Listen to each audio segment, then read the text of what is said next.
అతిపెద్ద షాపింగ్ ప్రపంచం సిఎంఆర్ మన నిజామాబాద్ లో రాంపోతినేని గారిచే సెప్టెంబర్ 27న గొప్ప ప్రారంభం. బట్ అప్పుడు మీరు ఆ సినిమా వచ్చినప్పుడు రిలీజ్ అయినప్పుడు మీరు ఆ లుక్ లో ఉన్నప్పుడు అందరూ ఇంకొక జయప్రద వచ్చేసింది ఇండస్ట్రీకి. కొంచెం మినియేచర్ అనేవారు, కొంచెం ఇద్దరు కొంచెం డైరెక్టర్ గారు కూడా అనేవారు, మా జయప్రదలో ఉన్నావు, మా జయప్రదలో ఉన్నావు అని అనేవారు ఆయన. అలాగే ఆ టైప్ హెయిర్ స్టైల్, మేకప్ అన్ని అలాగే వేయించేవారు. Okay, super. అసలుకి ఒకసారి చంద్రమోహన్ గారితో యాక్ట్ చేసిన హీరోయిన్ ఇంకా ఎక్కడికో వెళ్ళిపోతారు, ఇంకా అసలు వెనక్కి తిరిగి చూసుకోవాల్సిన పని లేదు, ఒక స్టార్ హీరోయిన్ అయిపోతారు, స్టార్ ఇమేజ్ వచ్చేస్తుంది అనేది ఉంది కదా టాక్. అప్పుడు మీకెలా చంద్రమోహన్ గారితో యాక్ట్ చేసిన తర్వాత? చంద్రమోహన్ గారితో యాక్ట్ చేసిన తర్వాత తెలుగు సినిమాలన్నీ చంద్రమోహన్ గారితోనే చేశాను నేను. మోస్ట్లీ ఎక్కువ చంద్రమోహన్ గారితో చేశాను. ఒకే ఒక సినిమా సుధాకర్తో చేశాను, ప్రేమ నక్షత్రం అని చెప్పి కృష్ణ గారు శ్రీదేవి గారు చేసిన సినిమా. కృష్ణ గారి చెల్లెలు క్యారెక్టర్ చేశాను, దాంట్లో మట్టు సుధాకర్ గారి హీరో. నేను తెలుగులో చేసిన అన్ని సినిమాలు చంద్రమోహన్ గారితోనే. పద్మాలయలో మొత్తం మీరే కదా? పద్మాలయ మొత్తం నేనే చేశాను సినిమాలు. చైల్డ్ ఆర్టిస్ట్ అంటే బేబీ డాలీనే అక్కడ అంతే. సినిమాలు గుర్తు. నేను నరేష్ ఒక సినిమా చేశాను, పండంటి కాపురం. నరేష్ అన్నయ్య, నేను తమ్ముడు. ఓ, పండంటి కాపురంలో. ఓ, అది మీరేనా? ఓ సూపర్. చచ్చిపోతాను దీంట్లో అంతా పెడతారు కదా ఆ సినిమా. గుర్తున్నాయా మీ మూవీస్ తెలుగులో? మోస్ట్లీ గుర్తున్నాయండి. ఇప్పుడు టీవీలో వస్తున్నప్పుడు అల్లుడు వస్తున్న జాగ్రత్త, ప్రేమాయణం, తర్వాత అయ్యో గుర్తు రావట్లేదు పేరు, చాలా ఉన్నాయి. డబ్బు ఎవరికి చేదు, డబ్బు ఎవరికి చేదు చేశాను. కృష్ణ గారితో చేసిన పాడి పంటలు, మీనా, శారద వచ్చి శోభన్ బాబు గారితో. శారద వచ్చి హిందీ వర్షన్ చేశాను, తెలుగు చేశాను. దుల్హన్ హిందీలో చేశాను. బట్ తెలుగులో తక్కువ చేశారు కదా, చాలా చేశారు. తెలుగులో చాలా తక్కువ చేశారండి.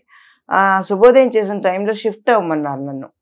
యాక్చువల్గా మీరు హైదరాబాద్ షిఫ్ట్ అయిపోండి, ఇంకా ఎక్కువ సినిమాలు చేయొచ్చు కదా అని. అప్పుడు ఇక్కడ నాకు కన్నడ సినిమా రాజ్ కుమార్ గారితో ఒక సినిమా చేశాను నేను, శుభోదయం నెక్స్ట్ సినిమా, హావిన హెడే అని చెప్పేసి. సో ఆ ఎడిటింగ్లో ఆ సినిమా చూసేసి కె భాగ్యరాజ్ గారు తూరడని పోచాను సినిమాకి నన్ను కన్ఫర్మ్ చేశారు. ఆ సినిమా వచ్చి సూపర్ డూపర్ హిట్ అయింది తమిళ్లో. అందుకని ఎక్కువ తమిళ సినిమాలు వచ్చేసినాయి ఆ టైంలో. 15-20 సినిమాల వరకు సంవత్సరానికి ఇస్తుందాన్ని నేను. అంత బిజీ అయ్యాను. 17-16 కూడా చేశాను నేను. ఆ తర్వాత ఇలా మాక్సిమం కొంచెం లేట్ గానే మలయాళం చేయడం మొదలు పెట్టాను.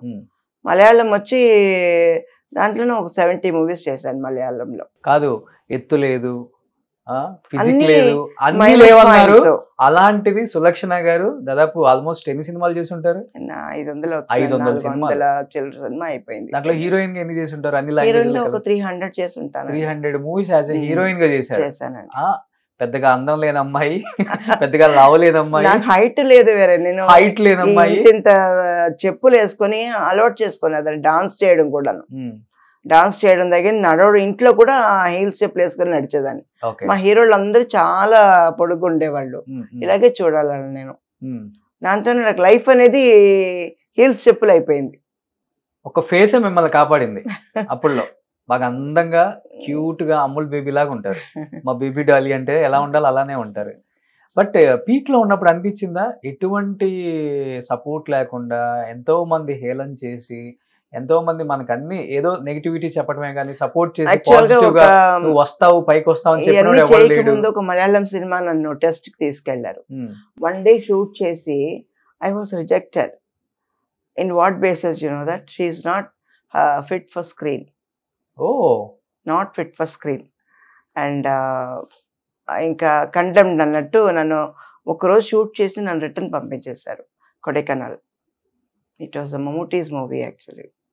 నేను డైరెక్టర్ గారి పేరు చెప్పను, చెప్పొచ్చు తప్పే ఉంది, I V Sasi. He rejected me totally, పంపించేశారు. పనికిరావని. అదే సినిమా తురలనిపోచ్చు ఫస్ట్ కాపీ చూసినప్పుడు సీమా గారు వచ్చారు సినిమాకి, డైరెక్టర్ గారు వచ్చారు. చూసి ఎవరి అమ్మాయి చాలా బాగుంది అంటే, మీరు బుక్ చేసి రిజెక్ట్ చేశారు కదంటే, ఫిట్ ఫర్ నాట్ స్క్రీన్ అని ఒక పేరు కూడా ఇచ్చారు కదా అమ్మాయి. అయ్యో ఈ అమ్మాయి ఎంత బాగుందా అనుకున్నా. బట్ నాకు అది ఇది అనిపించేది, గ్రేట్ అనిపించింది. ఒక కసి వచ్చింది, అండ్ చేయాలి, మార్చుకోవాలి. అవును. బట్ ఏంటంటే అప్పుడు నేను గ్లామర్ క్యారెక్టర్స్ చేయడం మొదలు పెట్టలేదు అసలు. I didn't do glamour at all. చీరలోనే సో నేను ఆ గ్లామర్ క్యారెక్టర్స్ స్విమ్మింగ్ డ్రెస్ కానీ స్లీవ్లెస్ కూడా వేసేదాన్ని కాదు. సో ఫ్యామిలీ గర్ల్, మన పక్కింటి అమ్మాయి ఎలా ఉంటుంది అలాగే ఉంటుంది. దాన్ని ఎక్కువ మేకప్ వేసుకోను. Normal life was very simple. నేను చాలా సింపుల్ గానే బతకడం మొదలు పెట్టాను అంతే. చాలా సింపుల్ లైఫ్ నాది. ఓకే. మరి ఇప్పుడు నా దాదాపు 500 సినిమాలు 300 సినిమాలు యాజ్ ఎ హీరోయిన్ గానే చేశారు. వెనక బ్యాక్ మీకుండి సపోర్ట్ చేసిన వాళ్ళు అంటే ఎవరైనా చెప్తారు? సపోర్ట్ నేను హీరోయిన్ గా వచ్చేంత వరకు మా అమ్మగారు సపోర్ట్ చేశారు. నన్ను బాగా మోల్డ్ చేశారు. ఒక లెవెల్ ఒక 18-19 ఇయర్స్ వచ్చే వరకు వాళ్ళతో ఉన్నాను. ఆ తర్వాత అందరికీ వచ్చే రోగం ఉంది కదా ఒకటి, ప్రేమ అంటారు కదా. ఓకే. ఆ రోగం వచ్చింది. అప్పుడు హీరోయిన్స్ ఊరికనే ప్రేమ వచ్చేస్తుంది కదా. అవునండి, ఉత్తునే వచ్చాయి. అది వచ్చి వాళ్ళకున్న ఇన్సెక్యూర్ ఫీలింగ్, మనకి ఎవరు లేరన్న ఫీలింగ్ లో ఎవరో ఒకళ్ళు కనపడినప్పుడు ఒక నువ్వు బాగున్నావా, తిన్నావా, ఉన్నావా అని మాట్లాడితేనే పడిపోతాం అన్నమాట. ఏమి పెద్ద ఐ లవ్ యూ చెప్పి లెటర్లు రాయక్కర్లేదు, ఏమీ లేవు. అప్పుడు సావిత్రమ్మ కూడా అలానే ఒక సెంట్ బాటిల్ ఇస్తే కూడా ఒక సెంట్ బాటిల్ మా ఇందని పడగొట్టాడు. చార్లీ సెంట్ బాటిల్ ఇచ్చి అనుకునేదాన్ని. అది ఫేట్ అన్నమాట. నేను ఎవరిని చెప్పను.